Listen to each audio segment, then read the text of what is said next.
I'm Darrell Bricker, Global CEO of Ipsos Public Affairs.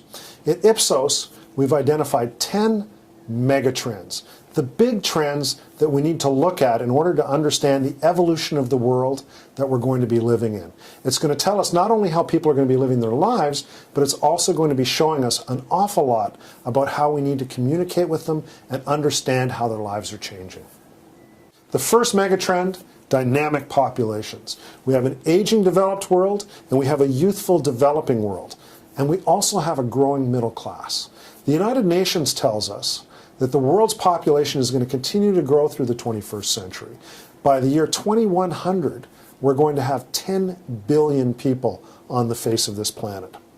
It's being powered by high birth rates in certain countries, mostly in places like Africa, in the Middle East. But when you look at places like Europe, the exact opposite is the trend. In fact, the year 2000 was the top peak for population in Europe, and it's starting to decline and has been ever since. But the population is getting older. Back in 1975, the median age of the population was 22. Today, in developed regions, it's 45 years old. It's doubled. In China, in 1950, you could be expected to live to about the age of 40. That was the life expectancy of the average person living in China. By 2050, it will be 80. We're adding an extra life on top of the life that we already used to live. Along with expanding the amount of time that we're spending on the earth, we're expanding our wealth. By 2030, 8.3 billion people in the world could be classified as being middle class. And by 2030, 66% of those middle class individuals will be living in Asia. Megatrend number 2, growing opportunity and growing inequality.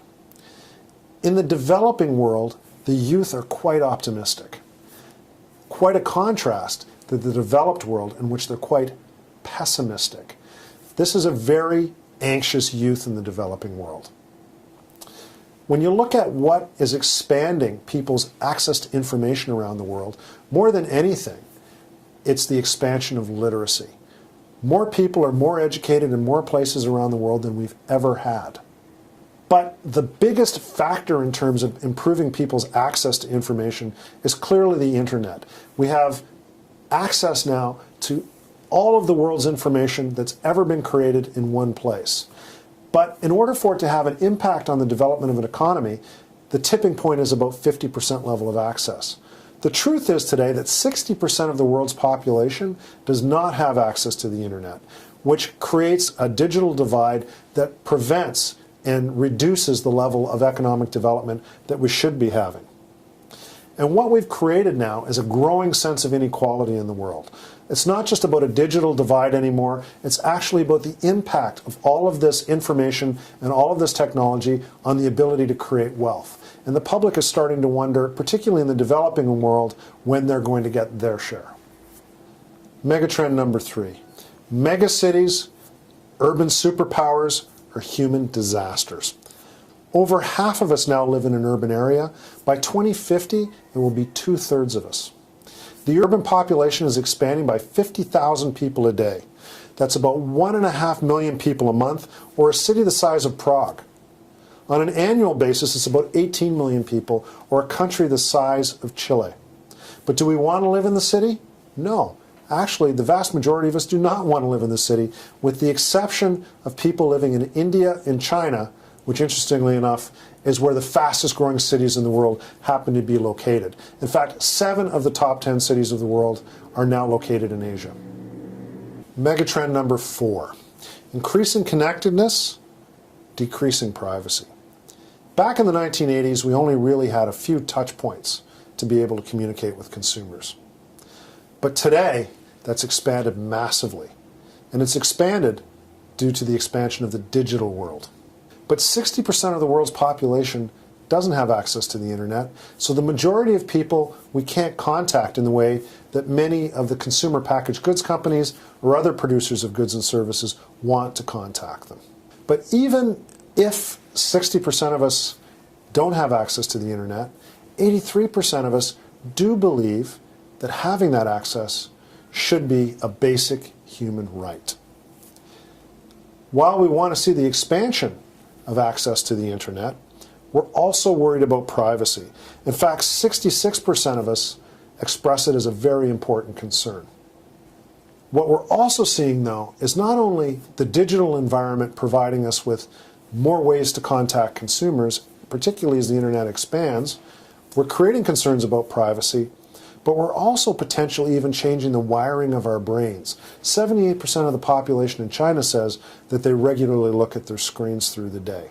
So maybe we're becoming less capable of communicating among ourselves one-on-one, and we're now opening up to a much wider conversation through the internet. Unfortunately, though, not everyone is sharing in that conversation. Megatrend number 5, healthier and sicker. What we're doing a really good job of these days is keeping people on the face of the earth. Everywhere in the world, life expectancy is expanding, but there's still work to do. For example, access to adequate drinking water, access to adequate sanitary facilities, and also even access to primary health care. An increasing level of concern around the world, even in developed countries, about whether or not you can get adequate health care for you and your family. But even though we've got all of this going on, affluence and abundance is really starting to negatively affect our health. 1.9 billion people on the face of the earth today are overweight. 600 million of them are obese. Moving beyond the human situation, let's talk about our planet. One of the big issues that's really growing around the world in terms of public opinion is climate change. People do believe that man is negatively impacting the climate. They do believe that it's something that needs to be dealt with, and it is on the agenda for governments everywhere.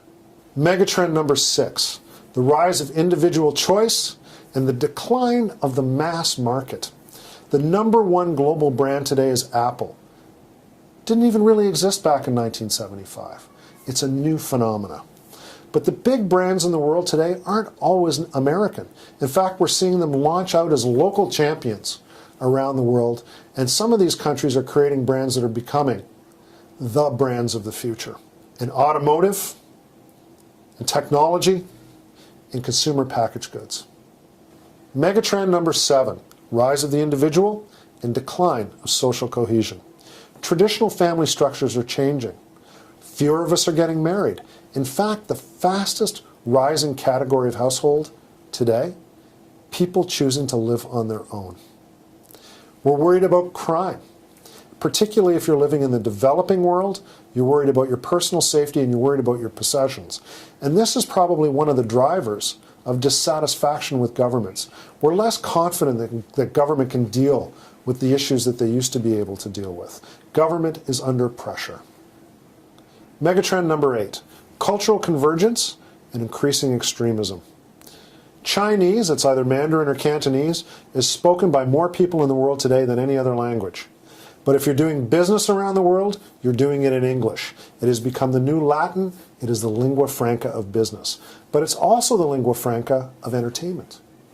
When we look at the movies back in 1975, all of the big ones were made in English, and when you look at the movies today, they were also all made in English.